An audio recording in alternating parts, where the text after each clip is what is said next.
James chapter 1. James, a bondservant of God and of the Lord Jesus Christ, to the 12 tribes which are scattered abroad, greetings.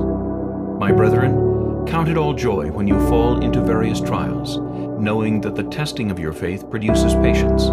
But let patience have its perfect work, that you may be perfect and complete, lacking nothing. If any of you lacks wisdom, let him ask of God, who gives to all liberally and without reproach, and it will be given to him. But let him ask in faith, with no doubting, for he who doubts is like a wave of the sea, driven and tossed by the wind. For let not that man suppose that he will receive anything from the Lord. He is a double-minded man, unstable in all his ways. Let the lowly brother glory in his exaltation, but the rich in his humiliation, because as a flower of the field he will pass away. For no sooner has the sun risen with a burning heat than it withers the grass, its flower falls, and its beautiful appearance perishes. So the rich man also will fade away in his pursuits.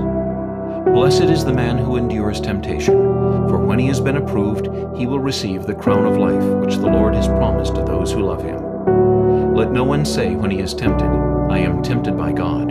For God cannot be tempted by evil, nor does he himself tempt anyone. But each one is tempted when he is drawn away by his own desires and enticed. Then, when desire has conceived, it gives birth to sin, and sin, when it is full grown, brings forth death. Do not be deceived, my beloved brethren. Every good gift and every perfect gift is from above, and comes down from the Father of lights, with whom there is no variation or shadow of turning. Of his own will he brought us forth by the word of truth, that we might be a kind of firstfruits of his creatures. So then, my beloved brethren, let every man be swift to hear, slow to speak, slow to wrath, for the wrath of man does not produce the righteousness of God. Therefore, lay aside all filthiness and overflow of wickedness, and receive with meekness the implanted word, which is able to save your souls. But be doers of the word, and not hearers only, deceiving yourselves. For if anyone is a hearer of the word and not a doer, he is like a man observing his natural face in a mirror.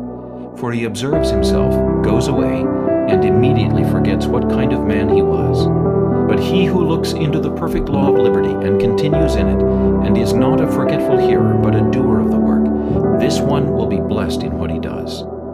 If anyone among you thinks he is religious, and does not bridle his tongue, but deceives his own heart, this one's religion is useless. Pure and undefiled religion before God and the Father is this, to visit orphans and widows in their trouble, and to keep oneself unspotted from the world.